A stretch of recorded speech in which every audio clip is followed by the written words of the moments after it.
வணக்கம். ஆன்மீக அன்பு நெஞ்சங்களுக்கு சங்கர சுப்பிரமணியத்தின் அன்பார்ந்த வணக்கங்கள்.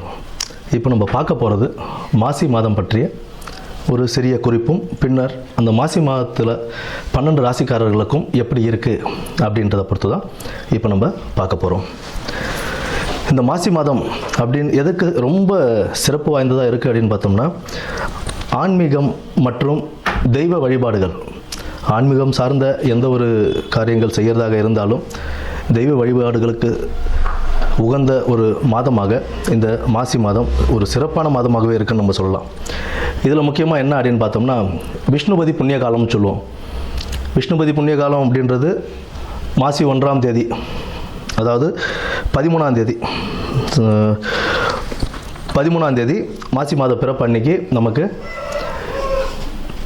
பின்னிரவு, அதாவது விடியற்காலை அந்த 1:30 மணின்னு சொல்லுவோம் இல்லைங்களா, 1:30 மணிலேருந்து காலை 10:30 மணிக்குள்ளே விஷ்ணு பகவானை நம்ம வழிபடுறதுனால அந்த நேரத்தில் நம்ம வழிபடும் போது நம்மளுடைய 7 ஜென்ம பாவங்களும் தீரும் அப்படின்றது ஒரு நம்பிக்கையாகவே இருக்குது நமக்கு.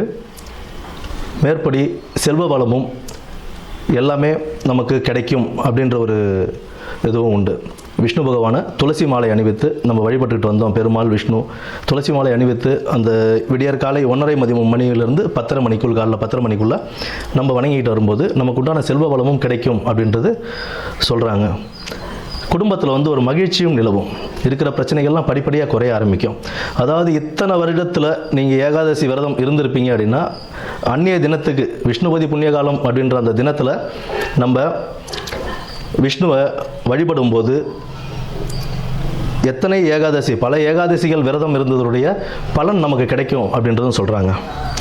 அடுத்தது பார்த்தோம்னா, இந்த மாசி மாதத்திலேயே சிவராத்திரி, மகா சிவராத்திரின்னு சொல்லுவோம். மாசி மாதத்தில் வரக்கூடிய சிவராத்திரியை, அந்த சிவராத்திரி சிவபெருமானுக்கு உகந்த ஒரு தினமாக நம்ம அதை கொண்டாடிக்கிட்டு இருக்கோம், மகா சிவராத்திரியை. அடுத்து மாசி மகம், அம்பிகை ஜனிச்ச நாளாக அந்த மாசி மகத்தை நம்ம வணங்கிக்கிட்டு வரோம். அம்பிகைக்கு ரொம்ப உகந்த நாள் அந்த நாளில் தான் நமக்கு இந்த நீராட்டெல்லாம் செய்வாங்க. கடலில் போய் குளிச்சுட்டு வர்றது, இந்த மாதத்தில் அதெல்லாம் செய்யும்போது கடலில் குளிக்கிறது, ஆன்மீக ஸ்தலங்களுக்கு போயிட்டு வர்றது, இதெல்லாம் ஒரு பெரிய புண்ணியத்தையே தரக்கூடிய ஒரு மாதமாக இந்த மாசி மாதம் அவ்வளோ சிறப்பு வாய்ந்த மாதமாகவே இருக்குது. இந்த மாசி மாதத்தில் பெண்கள், திருமணமான பெண்கள் தாலி பிரித்து கோத்தாங்க அப்படின்னா அவ்வளோ விசேஷம். அடுத்தது இந்த பூணல் அணிவிக்கும் இதுவும் சொல்லுவாங்க. மாசி பூணல் பாசி படியாதுன்னு சொல்லுவோம். மாசி மாதம் பூணல் அணிஞ்சால் அவ்வளோ விசேஷமாக கருதுவாங்க. புதுசாக பூணல் போடுறாங்க அப்படின்னா, யஜ்ஞோபவிதாரணம் செய்கிறாங்க அப்படின்னா, அதுக்கு மாசி மாதத்தை மேக்ஸிமம் ஆட்கள் மாசி மாதம் தான் தேர்ந்தெடுப்பாங்க. ஏன்னா அவ்வளோ விசேஷமான ஒரு மாதமாக இந்த மாசி மாதம் இருக்குது.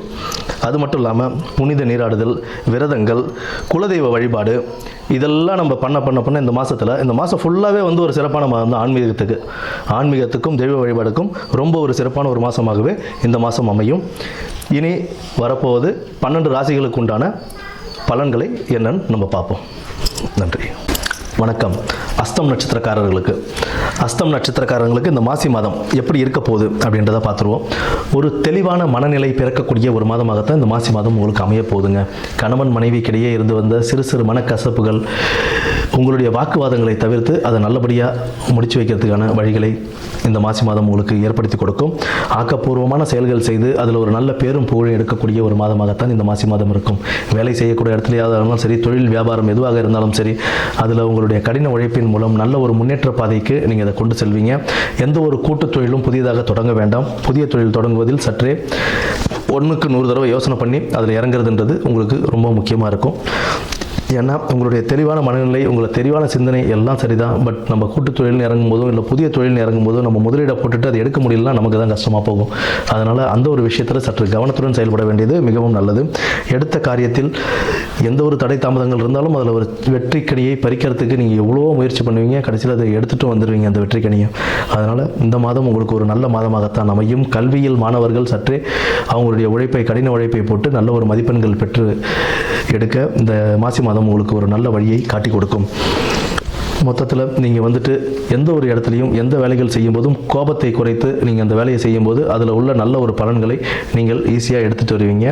நீங்கள் கிருஷ்ணர் வழிபாடு செய்ய செய்ய உங்களுடைய வாழ்க்கையில் நல்ல ஒரு ஒளிவட்டம் வளையும் கொண்டே இருக்கும். நல்ல ஒரு முன்னேற்ற பாதைக்கு உங்கள் வாழ்க்கை நகர்ந்து கொண்டிருக்கும். நன்றி, வணக்கம்.